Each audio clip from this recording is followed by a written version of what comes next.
So if you are filling your TCS application form, do not click the submit button without watching this video. So hey guys, I'm Tanisha और इस video में I'm going to cover some of the mistakes that you should avoid while filling your TCS application form. So ये video देखना इसलिए ज़रूरी है क्योंकि जो TCS का application form होता है वही उनका primary document होता है while verifying. तो वो जो आपने अपने फॉर्म में डिटेल्स भरी है वो आपके ओरिजिनल डॉक्यूमेंट से मैच कर दे, तो that is basically the first step, that is document verification.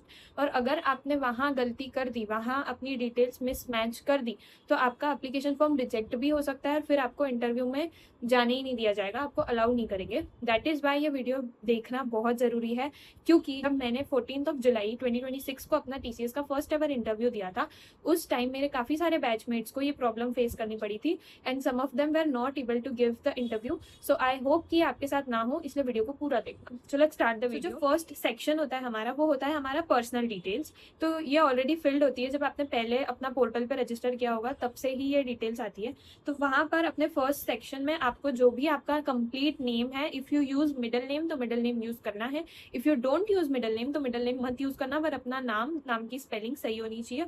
उसके बाद आपकी डेट ऑफ बर्थ भी आपके जो आधार कार्ड पे है उससे मैच होनी चाहिए, ठीक है। थर्ड थिंग है आपकी email ID and mobile number, ये दोनों चीज़ें भी जो आपने रजिस्टर करवाई है वही वाली होनी चाहिए, मिसमैच नहीं होना चाहिए, ठीक है। One tip I would give के अपनी ऐसी ईमेल आईडी वहाँ पर इनरोल करना जिससे आपने पोर्टल में ऑलरेडी लॉगिन किया हो, फर्स्ट थिंग, और जो ईमेल आईडी आप रेगुलरली चेक करते हो, क्योंकि सारे अपडेट्स आपके ईमेल आईडी पर ही आएंगे जो भी आएंगे। सो ये सारी डिटेल्स भरते टाइम तो बहुत ही ज़्यादा ध्यान रखना, ठीक है। सो जो नेक्स्ट स्टेप आती है वो आती है हमारी academic details. Now this section is important, ये काफ़ी सारा कंफ्यूजन भी क्रिएट करता है, तो इस सेक्शन को काफ़ी ध्यान से सुनना।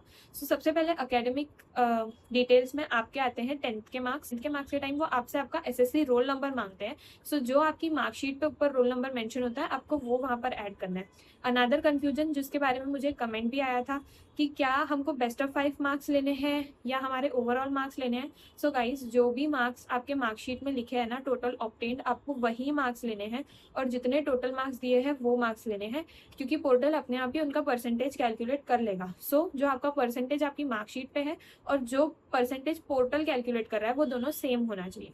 सिमिलरली जो हमारी 12th की मार्कशीट है उसमें भी यही, जो आपको अपनी मार्कशीट पे टोटल ऑब्टेन्ड मार्क दिख रहा है वो, एंड अपने टोटल जो ओवरऑल मार्क्स है वो, और फिर उसका परसेंटेज वो ऑटोमेटिकली कैलकुलेट कर देगा।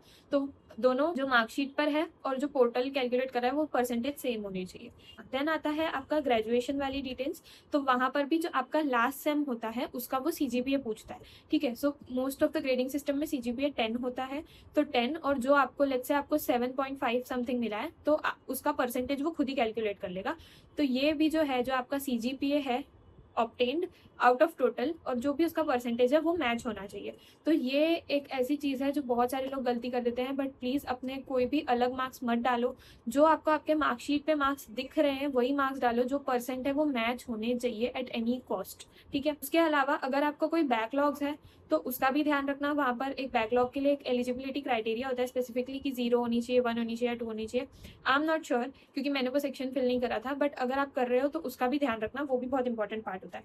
अनदर थिंग इज वहाँ पर ईयर ऑफ पासिंग पूछते हैं, तो हमेशा अपनी मार्कशीट में जो लिखा है ना वो ईयर ऑफ पासिंग मेंशन करना। कोई भी अपने मन से रैंडम ईयर मेंशन मत कर देना गलती से भी, कंफ्यूज मत होना। अगर 2022 टू 2023 है सो आपका ईयर ऑफ पासिंग 2023 है and not 2022। So make sure करना कि जो सही ईयर है आप वही डालो सारे ही सेक्शन में, आपके कॉलेज ग्रेजुएशन में भी, आपके 10th में भी, आपके 12th में भी। So this was all about the academic section. उसके बाद आपकी कॉलेज डिटेल्स आती है, तो वहाँ पर कॉलेज या यूनिवर्सिटी नेम पूछता है वो, देन अपना year of passing, year of starting, ये सारी चीज़ें भी अपनी मार्कशीट से ही डालना, या जहाँ आपके पास आपका ID कार्ड हो तो उससे मैच करके डालना, गलत नहीं होना चाहिए। फोर्थ सेक्शन जो सबसे मेरे लिए सबसे मुश्किल सेक्शन था वॉज द लास्ट सेक्शन, जहाँ पर आपको अपना रेज्यूमे और एक पासपोर्ट साइज पिक अपलोड करनी पड़ती है, प्लस वो आपसे एक स्मार्ट कार्ड के लिए अपनी डिटेल्स मांगता है कि आप अपना नेम एंड सरनेम बताओ, वही स्मार्ट कार्ड पे यूज़ होगा। तो if you don't know, smart card TCS का ID कार्ड होता है जिसके थ्रू आपको ऑर्गेनाइजेशन में एंट्री मिलती है। सो ID कार्ड काफ़ी इंपॉर्टेंट होता है, इसलिए वहाँ भी अपना नाम, अपना सरनेम सही डालना। उसके अलावा वो आपसे एक फ़ोटो मांगे, इसके अकॉर्डिंग उसको पूरा सेट कर लेना है। सो मेक श्योर कि बैकग्राउंड वाइट हो, PG या JPEG फॉर्म में हो। तो ये सारी चीज़ों का आपको ध्यान रखना है, वरना वो फोटो रिजेक्ट करते ही रहेगा। मैंने अपनी फ़ोटो 10 बार डाली थी, तब जाके वो 12वीं बार सिलेक्ट हुई है, ठीक है। तो उसका काफ़ी ज़्यादा ध्यान रखना। हमारा जो रेज्यूमे है वो जो आप लेकर जाओगे ना वही रेज्यूमे डालना, कोई भी मतलब चेंज मत करना रेज्यूमे में। पहले ही अपना रेज्यूमे अपडेट कर लो और जो वहाँ पोर्टल पर डालोगे वही आपको लेके जाना है इंटरव्यू के लिए। हालांकि रेज्यूमे मैच नहीं करते हैं बट स्टिल इट्स गुड कि हम अपना डॉक्यूमेंट्स एज इट इज़ जो है वही लेकर जाए, कुछ चेंज ना करें। This was all about it. और भी बहुत सारे सेक्शंस होते हैं बट वो आपको आपके अकॉर्डिंग ही डालने पड़ेंगे। I can not help you there, तो वो आप बहुत अच्छे से रिव्यू करके डाल लेना। कोई भी डाउट्स हो तो कमेंट्स में मुझसे जरूर पूछ लेना, I will be happy to help you. उसके अलावा I am going to tell you some of the most common mistakes that people make, I made but you should not make, okay. तो सबसे पहला है सबमिटिंग विदाउट रिव्यूइंग। तो जब आप application form submit करने जाते हो उसके पहले वो आपको एक प्रीव्यू देता है अपने एप्लीकेशन फॉर्म का। मेक श्योर करना वही देख लो, वही 4 बार चेक कर लेना कि कोई गलती नहीं करी है, क्योंकि एप्लीकेशन आगे एडिट होने में बहुत प्रॉब्लम जाएगी। इसलिए पहले ही डिटेल्स एडिट कर लो एप्लीकेशन फॉर्म प्रीव्यू के टाइम ही, तब वो आपको जरूर से अलाउ कर देगा डिटेल्स में। सेकेंड थिंग इज कि जब मेरे टाइम मैंने एप्लीकेशन का प्रीव्यू देखा था ना, तो मेरा एसएससी का जो बोर्ड नंबर है वो वहाँ शो नहीं हो रहा। हालांकि मैंने भर रखा था फिर भी वो वहाँ शो ही नहीं हो रहा था एंड मैं बहुत ज़्यादा स्ट्रेस हो गई थी कि ये क्या हो रहा है, मैंने भर दिया है। And when I asked other friends of mine they also said कि हमारे इसमें भी नहीं दिख रहा है। तो अगर वो नहीं दिख रहा है तो कोई बात नहीं है, बट मेक श्योर करना कि आपने अकेडमिक सेक्शन में मेंशन ज़रूर से कर दिया हो।